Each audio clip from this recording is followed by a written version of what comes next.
අද කතා කරන්න මෙන්න මේ පොත ගැන once upon a river එක මතක ගංගාවක ට්‍රාන්ස්ලේට් කරලා තියෙන සවින්දි ආර්යතිලක ඔරිජිනල් බුක් එක බ්‍රිතාන්‍ය ජාතික ඩයන් සෙටර්ෆීල්ඩ්ගේ once upon a river. ඒකට පසුබිම් වෙලා තියෙන්නේ එංගලන්තයේ තේම්ස් නදිය ආශ්‍රිතව පිහිටලා තිබුණු ගම්මානයක සිදුවුණු අබිරහල් සිදුවීම් සමුදායක් වටා. මේක මේ හිස්ටොරිකල් මිස්ට්‍රි ෆැන්ටසි කැටගරි එකට අපිට ඇතුළත් කරන්න පුළුවන්. මේ පොතේ සාහිත්‍යමය වටිනාකම ඉතාමත් ඉහළයි. මේ පොත ගැන කතා කරුවොත් මේ පොතේ විවිධාකාර චරිත රාශියක් ඇතුළත් වෙලා තියෙනවා. ඒ එක චරිතවලට විවිධ සිදුවීම් වලට විවිධ ගැටුම් වලට මුහුණ දෙන්න සිද්ධ වෙනවා. ඉතින් මේ හැමෝගෙම කතා එකතු වෙලා තමයි මේ පොත නිර්මාණය වෙලා තියෙන්නේ. මේ හැම කෙනෙක්ගේම කතාවකම උපරිම කුතුහලයක් තියෙනවා. ඉතින් කම්මැලිකමක් නැතුව මුලින් ඉඳන් අගටම ලස්සනට කතාව රස විඳින්න පුළුවන්. ප්‍රධාන වශයෙන්ම අතුරුදහන් වුණු හා මරණයටපත් වෙච්ච දැරියන් පිළිබඳව තමයි මේක ප්‍රධාන කතාව ගොඩනැගිලා තියෙන්නේ. මේ හැම එකක්ම ගංගා වාශිතව තමයි සිදුවෙන්නේ. මේ අතුරුදහන් වීම සහ මරණයටපත් වීම මේ වගේම අනිකුත් සිදුවීම් සියල්ලම ගංගාවේ විවිධ තැන් ආශ්‍රිතව තමයි සිදුවෙන්නේ. මේකේ ප්‍රධානම කැරක්ටර් එක මේ ගංගාව කිව්වොත් හරි. මේ ගංගා විශාල දායකත්වයක් ලබා දෙනවා මේ කතාව ගොඩනගෙන්න. ඉතින් මම කිව්වත් වගේ මේක ෆැන්ටසි කතාවක් නේ. එතකොට මේකේ මූලිකවම මේ කතාවට පදනම් වෙලා තියෙන්නේ ඒ ගංගා වාශිතව ඒ ගම්මානයේ ආශ්‍රිතව ඒ ප්‍රදේශයේ ඉස්සරින්දම තිබුණු විශ්වාස කරපු ජන කතාවක් ආශ්‍රිතව.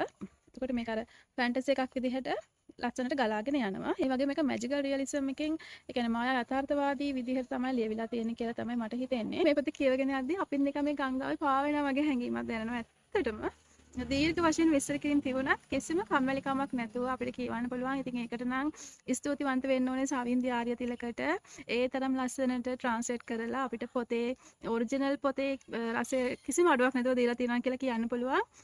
ඉතින් ඒකට අපි ස්තුතිවන්ත වෙනවා. කොහොමවත් සවින්දි කියන්නේ දක්ෂ පරිවර්තිකාවක්. මේ පොත ඇතුලේ කතා කරනවා මව්සෙනෙහස, පියසෙනෙහස. ඒ කියන්නේ දෙමව්පියන්ගේ දරුවන් කෙරෙහි වන ආදරය ගැන ගොඩාක් ඉහළින් කතා කරනවා. තමන්ගේ දරුවන් වෙනුවෙන් මරු කටට වුණත් නොබියව නොපැලිකිලිව යන්න පුළුවන් දෙමව්පියන්ට කියන එක මේ කතාවෙන් අපිට තේරුම් කරලා දෙනවා. මේ පොත පුරාවටම තියෙන දෙමව්පියන්ගේ ආදරය ගැන. ඒ වගේම මේකේ පිදුම තියෙනෙත් දෙමව්පියන්ටමයි. මම ඒක කියවන්නම්. දරුතුක වෙනුවෙන් ගංගාවේ එහායිම වුවත් තරණය කළ හැකි මාපිය සෙනෙහසට තමයි පිදුම තියෙන්නේ. මේ පොත ගැන තවත් අයිඩියා එකක් ගන්න මම පරිවර්තිකාවගේ අදහස උපුටා දක්වන්නම්. මොකද මම කියනවට වඩා මේ පරිවර්තිකාව කියලා තියෙන එක කිව්වහම ඔයාලට හොඳට ඒක අයිඩියා එක ඔළුවට යයි කියලා මට හිතෙනවා. මම ඒක ඔයගලට උපුටාගෙන දක්වන්නම්. සෙටර්ෆීල්ඩ්ගේ ලේඛන ශෛලිය සාමාන්‍යත්වයෙන් ඔබෙහි පිහිටියකි. ඇගේ ගද්දේ ගලා යන්නේ ගංගාවක් මෙන්. විටක මෘදු, තවත් විටක ඡණ්ඩ, එය සෑම විටම ගැඹුරින් සහ අපිරහසකින් යුක්තය. හුස්ම ගන්නා චරිත සහ මිත්‍යාව, මතකයේ සහ විද්‍යාව එකම ධාරාවකට ගෙතු ආඛ්‍යානයක් සමගින් එකමත් එක ගංගාවක ඔබට කියවීමට පමණක් නොව එහි කිමිදීමටද ආරාධනා කරයි. මෙය සත්‍යයේ ගලා බසින සුළු බව, ප්‍රේමයේ ඔරොත්තු දීමේ හැකියාව සහ කතාන්දර කීමේ බලය පිළිබඳ කතාවකි. නිරන්තරයෙන් පවතින සහ නිරන්තරයෙන් වෙනස් වන ගංගාව ජීවිතයේ අවිනිශ්චිතතාවයන් සහ පරිවර්තනයන් විදහා දක්වන සංකේතයක්. ඔයාලට අයිඩියා එකක් එනවා නේද මේ කොච්චර ලස්සන පොතක් කියලා. ඉතින් ඒක නිසා ඔයාලට ආරාධනා කරනවා මේ ලස්සන පොත කියවලා රස විඳින්න කියලා.